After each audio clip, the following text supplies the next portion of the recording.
Dorothy was stunned when she heard this and thought that maybe she and Lily had taken a wrong turn, based on the looks of the two bodyguards. Just then, Dr. Willow walked over. "What's going on? Are you Kevin's friends?" "He's my husband." "Is that so? Then please come in." "Lily, what are you doing here? Can't I come visit your parents?" "Let me introduce you to everyone. This is my father, Alan, and this is my mother, Susan, and this is Dr. Willow, the director of the hospital in New York that first treated them. Thanks to her, my parents are doing fine now." "Hospital director? From New York? What's she doing here?" "Really, Kevin? This is unbelievable. You were gone for just a couple of days and brought back some other woman? You haven't changed at all. Still..." "You've misunderstood. We just got here from New York after a horrible experience that almost killed my husband.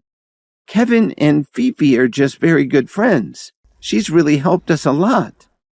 "Fifi? I'm ashamed of you, Kevin." "Lily, this is all a huge misunderstanding." "I'm not surprised that things have come to this. And it's not a misunderstanding. Kevin, you've been freeloading in our house for 3 years. At first I thought that no matter how useless you are, at least you were honest. As long as you treated Lily well, I was willing to look the other way. But I really didn't expect you to cheat on my daughter with some little you picked up in New York. Well, that's fine with me. Anyway, it looks like your parents are like this. So now you can go ahead and finally divorce Lily. I'm sure I can find a good husband for her." "What the hell is wrong with you? Don't you ever think before you speak?" "How dare you talk to me like that? You go out and cheat on your wife and then you don't have the guts to admit it? What kind of man are you? This son of yours isn't only incompetent, but he also loves to embarrass my family and draw attention to himself wherever he goes. I really don't know what kind of would fall for him. If I had a son like him, I'd die of embarrassment." "Shut up." "Why should I shut up? Did I say something wrong?" "Please don't upset Mr. and Mrs. Williams anymore. They need to rest now." "Since when did a like you earn the right to speak here?" "If you continue to behave like this, don't blame me for being rude to you." "Kevin, what do you want to do? Are you going to hit my mother?" "You don't believe me either? I can only believe what I see." "Please leave. Don't come back and disturb my parents like this again. Come on, Lily, let's go." As Lily and Dorothy were walking out of the hospital, they received a call from Grandma Jones, saying that there was an urgent matter that she wanted to discuss. The two of them called for a ride and quickly headed to the Jones family mansion. "Grandma, what happened?" "Actually, there's nothing urgent. Let me tell you what happened. Last month, the Jones family's financial record showed that the family's total income has decreased by almost 30%. What's the use of having so many shares?" "Has it gone down that much? How is that possible?" "What are you pretending for? The accounting department also said that the money we lost was transferred to the import-export company that Tyler Dawn gave you. Lily, how could you do such a thing? Are you trying to pocket all of our family's money?" "That's impossible. I've never let the people from the import-export company interact with anyone from our family." Then Lily realized that although she had control of the company Tyler had given her, she didn't know everyone the Jones family had running their businesses. Something didn't add up. "Just look for yourself. Lily, it looks like you're still too young to be in such an important position. Return your shares to the family, and then go back to your old position with us and get more experience." "I'll do as you say, Grandma. In any case, I don't seem to have any choice." "I'm glad I haven't misjudged you." After his parents had recovered from their injuries, Kevin decided to return to Williams Media to see how things were going. "Kevin, I'm really sorry about this. If it wasn't for me, you wouldn't be riding a scooter right now." It all had started 2 days ago when Kevin headed out with Dr. Willow to buy some clothes for his parents.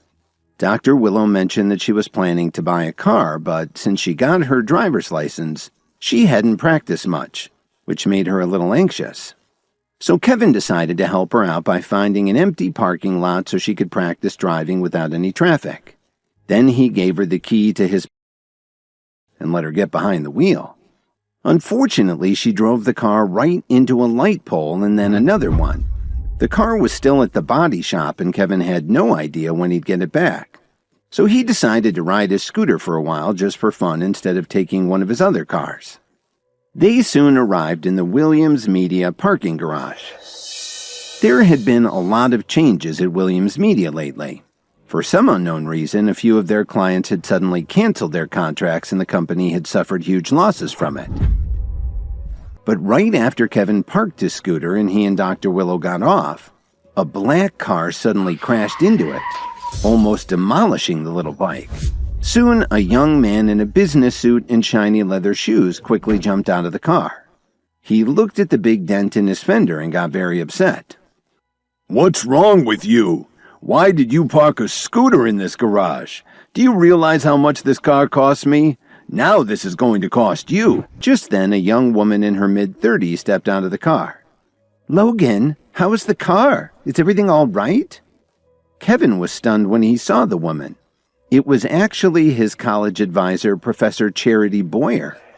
"Kevin, what are you doing here? Do you work for Williams Media?" "I'm just hanging around." "You must be mistaken, Miss Boyer. The way this guy is dressed, do you really think he works here?" "Kevin, I told you when you were in school. You have to take responsibility for yourself. Don't expect everything to just fall into your lap.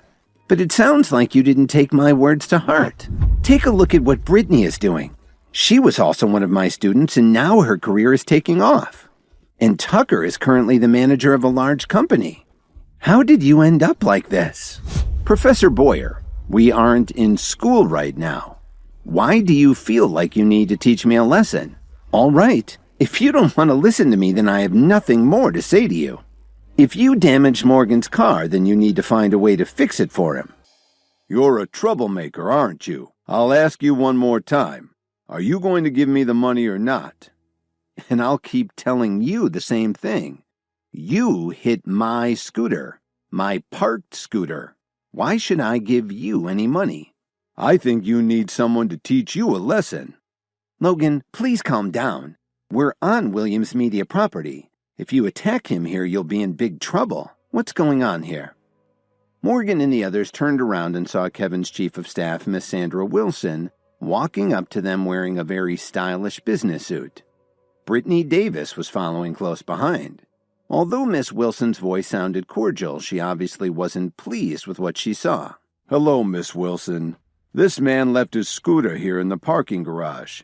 He even damaged my car with it." No one would have thought that Miss Wilson would ignore Charity and Morgan and walk right past them. She went straight up to Kevin.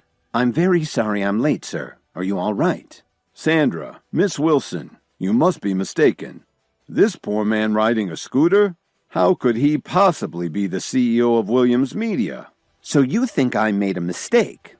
Like the CEO's chief of staff wouldn't recognize her own boss?" "Fine. Even if he is the CEO of Williams Media, he can't break the company's rules and regulations. If he hadn't brought this scooter into the parking garage, this whole mess wouldn't have happened. With a boss like him, the company's future doesn't look very bright." "Do you know how to read? It's clearly marked that this space is reserved for our CEO, and the entire company is his, from the roof right down to this parking space. If our CEO wanted to, he could park a cow here. Sir, do you need me to call the police?" "I think we're done here. I have a solution. Sir, you are not welcome on Williams Media property in the future. Please leave now, or I will have you removed by security."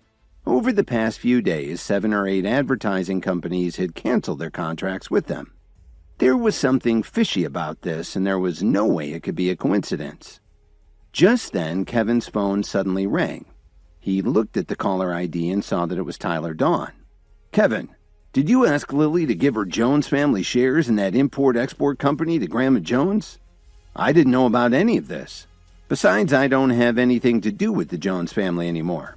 As for the import-export company, you can do whatever you want with it."